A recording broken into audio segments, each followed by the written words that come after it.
ರುದ್ರ, ನಿನ್ನ ಹೆಂಡತಿ ಊರಿನಿಂದ ಯಾವಾಗ ಬಂದೆ? ಮಗು ಬಹಳ ಚೆನ್ನಾಗಿದೆಯೋ, ಬಹಳಷ್ಟು ಸುಂದರವಾಗಿಯೂ ಇದೆ. ಎಲ್ಲಿ ನಿನ್ನ ಹೆಂಡತಿ ಗೌರಮ್ಮ? ದೊಣೆಯರ, ನನ್ನ ಹೆಂಡತಿ ಈ ಹೆಣ್ಣು ಮಗುವಿಗೆ ಜನ್ಮ ಕೊಟ್ಟು ನನ್ನ ಹೆಂಡತಿ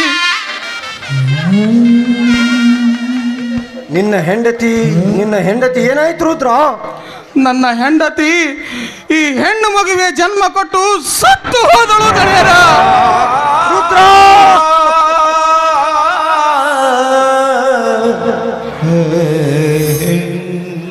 ರುದ್ರ ಏನು ಹೇಳ್ತಿರುವಿ? ರುದ್ರ ಏನು ಹೇಳ್ತಿರುವಿ? ನೀನು ಕಲ್ಪನೆಯಲ್ಲಿ ಕಾಣದಂತ ದುರಂತವನ್ನು ನುಡಿತಿರುವಲ್ಲೋ. ತವರು ಮನೆಗೆ ಹೋಗಿ ಬರುತ್ತೇನೆ ಎಂದು ಹೇಳಿ ಹೋದ ನಿನ್ನ ಹೆಂಡತಿ ನಿನ್ನ ಬಾಳು ಬರಡು ಮಾಡಿ ಕಳಿಸಿದಳೆ. ರುದ್ರ, ಇವತ್ತು ನಿನ್ನ ಹೆಂಡತಿ ಸತ್ತಿಲ್ಲ ರುದ್ರ, ನನ್ನ ಒಡ ಹುಟ್ಟಿದ ಸಹೋದರಿ ಸತ್ತಿದ್ದಾಳ ರುದ್ರ. ಆ ಭಗವಂತ ನಿನ್ನ ಬಾಳಲ್ಲಿ ಎಂತ ಅನಾಹುತನ ಸೃಷ್ಟಿಸಿದ್ರಲ್ಲೋ. ನಿಜ ದಣಿ, ಸೃಷ್ಟಿಕರ್ತನ ಸೆಳೆತಕ್ಕೆ ಸಿಲುಕಿ ನನ್ನ ಸಂಸಾರ ಛತ್ರವಾಗಿ ಹೋಯಿತು ದಣಿ.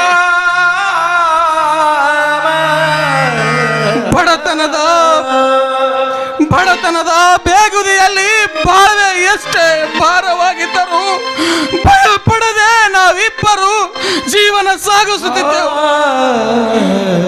ನಮ್ಮ ಸಂಸಾರದ ಬಂಡೆಯು ನಾವಿಬ್ಬರು ಗಂಡ ಹೆಣ್ಣರು ಜೋಡೆತ್ತುಗಳಾಗಿ ಜೋಗುತ್ತಿದ್ದೆವು ದೊಣೆಯರ. ಈಗ ನನ್ನ ಸಂಸಾರದ ಒಂದು ಬಂಡೆಯ ಚಕ್ರ ಕಳಚಿ ಹೋಯಿತು. ಮಡದಿ ನೀಡಿದ ಮಗಳು ಅನಾಥಳಾದಳು ದಣೆ, ಅನಾಥಳಾದಳು.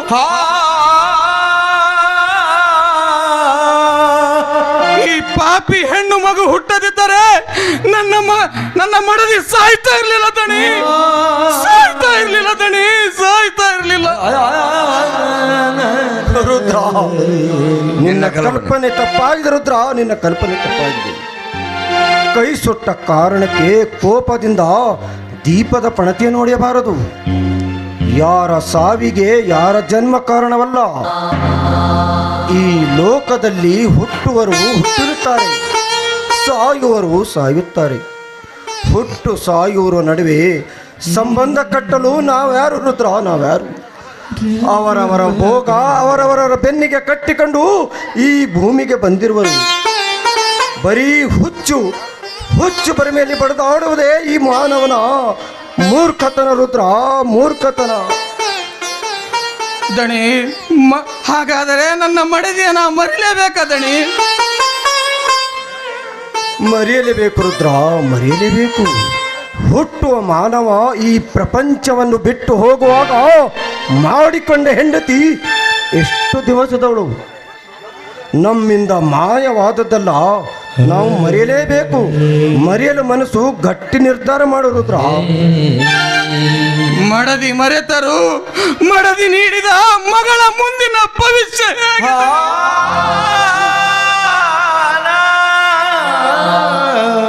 ಆ ಮಗುವನ್ನು ರುದ್ರ, ಆ ಮಗುವನ್ನು ಜೋಪಾನ ಮಾಡುವುದು ನಿನ್ನ ಧರ್ಮ, ಅದು ನಿನ್ನ ಕರ್ತವ್ಯ. ರುದ್ರ, ಈ ಮಗುವಿಗೆ ಅಂಬಿಕಾ ಅಂತ ಹೆಸರು ನಾಮಕರಣ ಮಾಡು.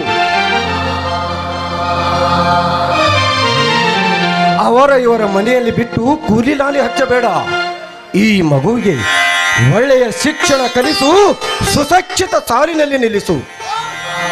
ಅವಳಿಗೆ ಬೇಕಾದ ವಿದ್ಯೆ, ಊಟ, ಉಪಚಾರ ಎಲ್ಲ ಖರ್ಚು ಆಗು ಹೋಗಳು ನಾನು ನೋಡಿಕೊಳ್ಳುತ್ತೇನೆ. ರುದ್ರ, ಈ ಮಗು ನಿನ್ನ ಮಗಳಲ್ಲ, ನನ್ನ ಮಗಳೆಂದು ಭಾವಿಸಿಕೊಳ್ಳುತ್ತೇನೆ. ರುದ್ರ, ಈ ಮಗುವಿನ ಖರ್ಚಿಗಾಗಿ ತೆಗೆದುಕೋ ರುದ್ರ 50,000 ರೂಪಾಯಿಗಳು.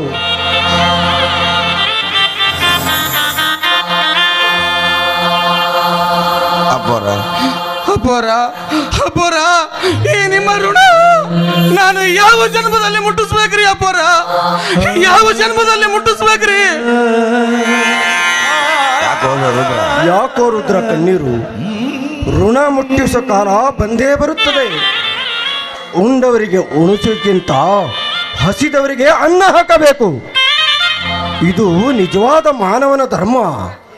ಅಂದ ಹಾಗೆ ನೀನು ಮಾತನಾಡುವುದರಲ್ಲಿ ಯಾವುದೂ ತಪ್ಪಿಲ್ಲ ರುದ್ರ. ಈಗ ನೀನು ಎಲ್ಲವನ್ನು ಕಳೆದುಕೊಂಡು ಹಸಿದು ನಿಂತಿರುವೆ. ಇಂಥ ಸಮಯದಲ್ಲಿ ನಾನು ನಿನಗೆ ಸಹಾಯ ಮಾಡದಿದ್ದರೆ ಆ ದೇವರಾದರೂ ನನ್ನನ್ನು ಮೆಚ್ಚಬಹುದು. ರುದ್ರ, ಈ ಮಗುವನ್ನು ಯಾರ ಮನೆಯಲ್ಲಿ ಬಿಡುವಿ? ಇಲ್ಲಿ ಈ ಊರಾಗ ಯಾರ ಮನೆಯಲ್ಲೂ ಬಿಡೋದಿಲ್ರಿ ಅಪ್ಪ. ಬೆಂಗಳೂರಾಗ ನನ್ನ ಹೆಂಡತಿ ತಂಗಿ ಹೊಟ್ಟಿ ಬದುಕ್ಲಾಕಂತ ಬೆಂಗಳೂರಿಗೆ ಹೋಗಿ ಭಾಳ ದಿವಸ ಆಯ್ತು ರೀ ಅಪ್ಪ. ಅವಳ ಮನೆಯಲ್ಲೇ ಬಿಟ್ಟು ಬರ್ತೀನಿ. ನನ್ನ ತಂಗಿ ಮಗ ಅರವಿಂದ್ ಸಹಿತ ಅಲ್ಲೇ ಇದಾನ. ಯಾಕಂದ್ರ ಅಕ್ಕನ ಮಗಳಂದ್ರ ಭಾಳ ಪ್ರೀತಿಯಿಂದ ಜೋಪಾನ ಮಾಡ್ತಾನ್ರಿ ಅಪ್ಪ. ಅದಕ್ಕೆ ನಮ್ಮ ತಂಗಿ ಅರವಿಂದನ ಹತ್ರನೇ ಬಿಟ್ಟು ಬರ್ತೀನಿ ರೀ ಅಪ್ಪ ದಣಿಯರ. ರುದ್ರ, ಅಷ್ಟೇ ಮಾಡು ರುದ್ರ, ಅಷ್ಟೇ ಮಾಡು. ಈ ಮಗು ಹಾಲು ಕುಡಿಯುವ ಹಸುಗೂಸು. ಹೆಚ್ಚು ದಿನ ಇಲ್ಲಿರುವುದು ಒಳ್ಳೆಯದಲ್ಲ. ಇವತ್ತೇ ನೀನು ಬೆಂಗಳೂರಿಗೆ ಹೊರಟೋಗು.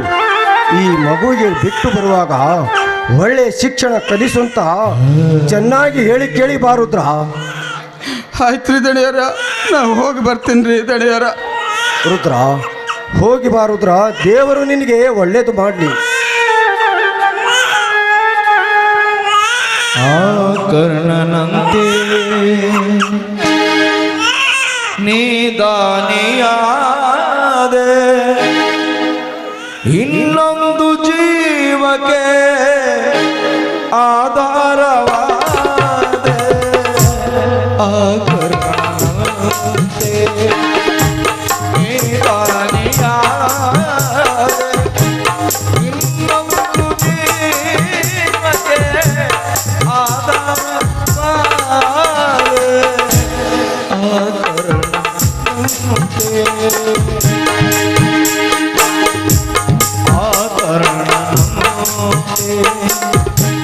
ನೀ